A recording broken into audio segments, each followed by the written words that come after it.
Good evening, everybody. Let me introduce Bodhi.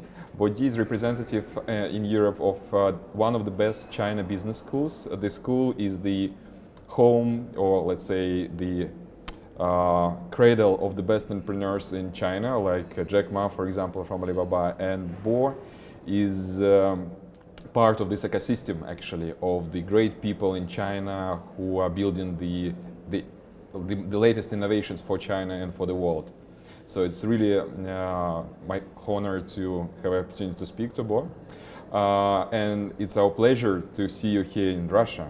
It's not your first time in Russia. You already kind of experienced person about our country. You visited Moscow, Startup Village, you visited a couple of other events, and now you're in the far east of Russia, which is almost the most eastern part of Russian innovation system. Yes. And hopefully you will have some time today and tomorrow to see around here and see how actually they're trying to form it here. About myself, just for the listeners, I am representative of Skolkovo in China. I think for the Russian audience is not needed to explain what Skolkovo is about, but I personally live in Beijing, in Peking, in China, and help startups from Skolkovo to work with China. That's how I know Bo. And again, my pleasure to see you here. Same here.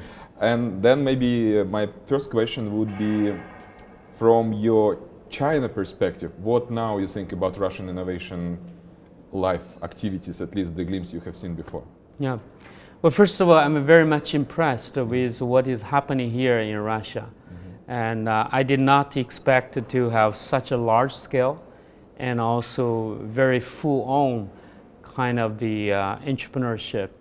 And look at this building itself, it's amazing. I actually don't see this kind of the quality building in China that for the entrepreneurs. And I also understand you're taking from 360 degree to attack innovation and entrepreneurship. So I'm very much impressed with that. I am also very much impressed with the fact that Russia is no longer trying to rely on the oil and the gas, which was the past. Russia is trying to develop its own technology to compete worldwide. And you had a long history in the past of great, powerhouse of technology. So I have no doubt and full confidence about, a potential big breakthrough and accomplishment from this country and from this region as well. And this is my first time to visit this city, and it carries a bit of emotion as well, historical emotion. But I think I'm also very impressed with the fact there's a large university that has been built here, and with so many great activities here, logging in the entrepreneurs from this region to be here for 11 days and to really excel themselves in entrepreneurship is something really great. So I'm very delightful to be here, to be part of this, and if I can contribute it, whatever I have, I will be very honored for that. So I think Russia is doing really well. Okay, so then would you have any questions about Yes, Russia? I wanted to ask you from a Russia perspective, so what are the areas of technology focus that the entrepreneurs and innovators are focusing on? You mean Russian entrepreneurs, what Yes. they're focused on? Yeah, it's actually an interesting question that even ourselves in Russia, we don't always know very clear, because, for example, we as the Skolkovo, we are trying to scout startups from every field. Yeah. We have the special startup tours, going to every corner of Russia, trying to understand what are the best technologies or entrepreneurs in certain city, let's say Novosibirsk and Far East. Originally, for example, in Skolkovo, we were focusing on the 5 areas like IT, biomedical, energy efficiency, new materials, and so on. But right now, the scope of those innovations which we are trying to absorb in and help them to grow internationally is much wider than those original areas. And now, for example, we have agri-tech, agricultural, high-tech food. We have deep learning, big data, science. There is no limit, so to speak. We are not trying to limit our focus or our help to the companies of certain type. And actually, the goal of this event which are present right now, there are many companies who are not companies, but people, entrepreneurs who have just an idea and they don't have a product yet, for example. So the early entrepreneurs. Early entrepreneurs. There are some mature here. Like here we have about 1,500 people. Wow. Majority of them already have some businesses, so they already know what they do and they just want to accelerate it. But there are some people who are still trying to understand what is the entrepreneurship? What is the entrepreneurship or which direction they're supposed to go. Right. And there is special global track which is focusing on Asia, actually. Yeah. It's interesting that we have a global track, but we have inside this global track, we have China, Korea, Japan sub-tracks only. There is no, let's say, Germany track, or there is no United States track, which is maybe a missing part. But because we are here in Vladivostok, which is very close to so it's kind of in between Japan, Korea, and China. Right. That's why, actually. Right. And what is your opinion? Do you think that is it important geographical location, or is it more important technology and entrepreneurship spirit? Well, I've been traveling to many countries and to visit many entrepreneurs in different regions, and my view is there is no borderline for the entrepreneurship. So global innovation entrepreneurship, in my view, is now quite open, and open in the sense of the collaboration between all the regions, and also open in terms of getting the technology from all over the world. For instance, many people didn't quite understand that a lot of great blockchain technologies are coming from Estonia. Many people would think it's from Silicon Valley, from Japan, from other. So entrepreneurship is becoming a global phenomena that you could develop a technology, but you don't necessarily need to use it. So that's very interesting. So that means collaboration. So for instance, some of the Israeli companies, they develop technologies, but they're not the one who commercialize them. They're commercializing USA, in Europe, in China, for instance. So from that point of view, it's really doesn't matter whether it's take a regional view or global view. And as a matter of fact, I see a lot of startups are more focused on a global picture. So they're not necessarily see that what is the problem where I'm trying to solve here in Russia, but rather to see what is a global problem. So what can I do in terms of technology development to solve that problem? And then they don't worry about who is going to implement that. In following this question, may I ask another question? Sure. As far as I know, you are having a special program which called China Start, where you bring companies and startups from all over the places, from Europe, from America, from everywhere, even from Africa. Yes. To China. Yeah, to China. Yeah. And could you tell us more, even with what you've been saying, that it's not, now everybody can do global business. Right. Why it's important to come personally to China and see on the ground what's going on? What is so special about China? Sure. This is entrepreneurship and innovation largely was the Silicon Valley scene in the past, because there is a large market and also very easy access to capitals in the past. But they also have a huge competition in Silicon Valley, so everybody goes there. But with the rise of China in the past few decades, now China is ready to embrace innovation and entrepreneurship. They need a global collaboration. Now, what China has is China has one large market, and China has lots of capital. Now, what other part of the world need is exactly that: access to the market, access to the capital. So imagine a small startups in Russia,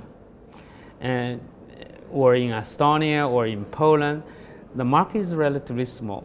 But if you go to China, you immediately have access to a large market and then capital. So then what you do became really interesting. Now, before our talk, I just met a robotic company. They're doing very well. They have great technology, and they're doing very well in Russia. They're selling here. But after I tell him that one of my students actually have a robotic company doing almost the same thing in China. They are already a unicorn, after a few years. So what that tells you is that at the end, it's not just about your technology, and it's about whether you have the capital to help you to ramp up that technology and commercialize it. And second, whether you have a large market. China has both of these. That's why it's very important for the foreign companies, startups, to understand that in order to be extremely successful, they really need to consider China as their destination, to really bring their product and technology to China, to have access to the large market, have access to abundant capitals for that purposes. That's why I'm so passionate about this. That's why we developed a program called China Start to bring those startups to China to have access to market, access to the capital. I would like to ask you that why some of the companies here in Russia, startups, they don't go to China. I don't see a lot of them going to China. Why is that? Actually, some of I mean, you're trying to do something to change it. That's actually my job is to change it. There are actually going some. Let's say last year, through my hands, actually went through like about 100 companies who actually were interested in China, either to explore the opportunities to actually physically come to some exhibition, conferences, some events, and so on. But generally speaking, it's important to understand that the knowledge about China is not good enough here. So we need to educate our startup founders and entrepreneurs that China is the market to go, because Russia, as you know, majority of the people live in the western side of Russia, close to Europe, and most of the people learn English, German, French languages, and they actually read news about those destinations. So they kind of feel more comfortable to go there. For them, it's easy. Yeah. And China is a little bit mysterious. It's a little bit far away. Far away. Far away. Yeah. Yeah, that's why it's important that I see my mission as well as to bring people like yourself to our conferences, that we give a better picture to our entrepreneurs that actually China is the feasible thing. Yeah. You can make business there, you can find partners, you can find investments, you can find market, as long as you learn about China. Yeah, I agree with you. I think most of the people worldwide, startups, they understand China is very big, China is very promising. The problem is they fear about that, and they have no access, and so they don't feel familiar with it. So I think what you're doing and what I'm doing is really want to change that and educating people. So with your help, I already come to Russia so many times, so I will come back again to Moscow in the Open Innovation Forum.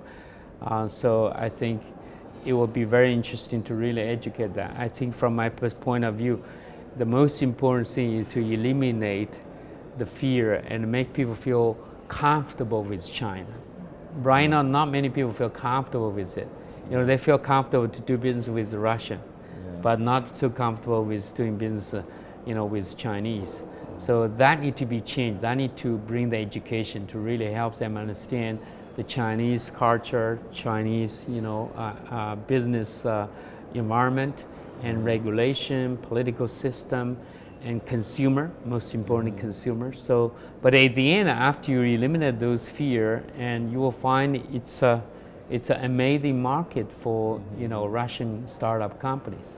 Yeah, especially what I know about your China Start program is why it's different from, let's say, coming to some exhibition. Yeah. If some startup coming from the exhibition, they have a chance to exhibit their product, try to find the partners, but they don't learn about China during the exhibition. Yes. Nobody explained them how to negotiate with Chinese partners, right? How to build their business, how to choose the right direction, what are the priorities for China in general, what is the most growing industries, which are less growing industries. So this information they don't get through typical exhibitions. Exactly. That's why many,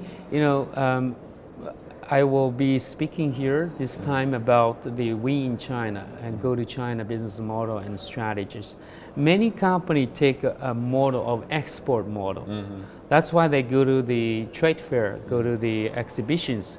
They go there, expect a distributor would find interested in their product and then decided to, basically become their agent in China. Now that is not developing a business in China.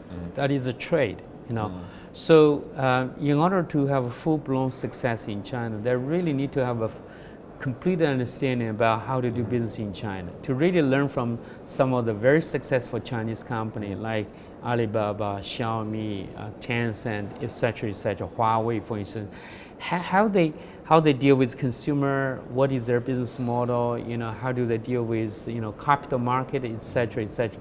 So that part of it was covered in the China Star program.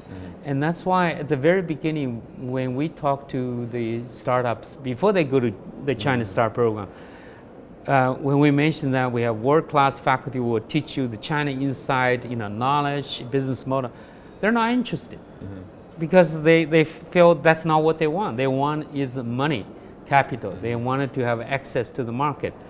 But after they finish the program, they come to tell us that perhaps the most important thing they learn is now they know how to do business in China. This is quite significant because this will stay with them for the rest of their life. That's very important. Of course, this program, we also give them access to the capital. We have more than 500 investors that will show up in the program and they pitch to them. They got connected. We got so many leads through those pitching events. They had about 8 pitching events, big and small, and pitched to the Fusan Investment Group, the largest investment company, pitch at the Tencent Innovation Hub, etc., etc. So amazing turnout, and many of those investors are now coming back to them, asking them to sign the non-disclosure agreement and moving to the next stage. So of course we deal with that, but equally important is the knowledge. And that knowledge can really, really change, entrepreneurs. So can I ask you a question? Russia has a very big land, have lots of natural reserves. I thought naturally there would be a lot of innovation coming from the energy sector. And China, on the other side, is very desperate in terms of energy consumption. We need a lot of, these kind of solutions for that. So are there any collaboration on the innovation and entrepreneurship side between China and Russia on that? On energy side, yes. Actually, energy cluster, or let's say energy vertical in our Skolco is the third biggest part of our startups and innovation. And actually, we already have some cooperation and collaboration with Sinopec, for example, in oil. It's not about how to extract natural resources, but more about all this refinery stuff, on the how to make something more high end. Yeah, make something good out of it. Yeah. And it's a good, quite many startups are working on this area, and they have something to offer to either Chinese conglomerates which are working in this area, or maybe some investors and so on. Yeah, there is big area. Right. Actually, talking about the big companies, and from the angle of your alumni of your school, they are founders and the CEOs of the big China corporations. Right. Do you think that they have some kind of starting to shift their interest towards Russia somehow in general? Because last time in Open Innovations we had Ma Yun, Jack Ma, the founder of Alibaba. Do you think it's going to be coming more and more that Chinese big companies will be looking towards Russia as the either source of innovations or sort of partnerships somehow? Yeah. Well, to answer the question, first of all, Chinese have a very strong admiration about Russian technologies. In the history, Russian lead and dominant in many sectors, aerospace, for instance. So naturally, technology coming from Russia are considered to be high quality, good. So from that point of view, Chinese investors are certainly very interested in those areas. We see many investors now coming to Russia. I mean, they used to go to a lot to Silicon Valley. They still do, and they're going to Israel. They still do go to Israel to look for projects. And with our recent effort, we started to see them going to Europe and going to Russia in general. So, for instance, our school even organized the trips for our alumni, the chairman CEOs, to come to visit Russia. Start about last year. Last year we started last year. So this is a new wave. This is coming. I think Russia need to take a great handle of this and take advantage of this phenomena to really make it more attractive for them. Now, for instance, facility like this, like SK Innovation Center, is very attractive. And I honestly speaking, China doesn't have this kind of large-scale facility and collective effort. I mean, we have lots of incubators and accelerators, but none of them are in such a large scale, for that matters. So I think Russia should take this as a great opportunity, and Russia need to more going to China as well. That's what we're trying to do, bring them to China and to let them see that China is easy, it's close, and we should do something about it. So the more you go into China, and the more China is going to come to you. So it's all mutual in that sense. Yeah, and I think we should work together more on building this bridge and provide opportunities for our innovation system to match with your innovation system, as China is really the great partner. I see very clear synergy here. So China need technologies, they want technology, they value technologies, and China has capital, has market, and Russia has talents. You have lots of great talents. Education system is very good, and you create great ideas, great technologies, great products. So that is a perfect marriage between Russia and China. So from that point of view, I think either from a government point of view and also from a private sector point of view, and they really need to work together for that. So I'm very happy to be ambassador between Russia and China in terms of the startup ecosystem. You're already doing something like that already. So I think with us working together, we can make beautiful things happen and really change the landscape of the ecosystem in both countries. Yeah, and using this opportunity, just want to say thank you again for coming so far to Far East of Russia. It's my first time, but I believe it's not my last time. So I will be very happy to come back again. Okay. Thank you. Thank you.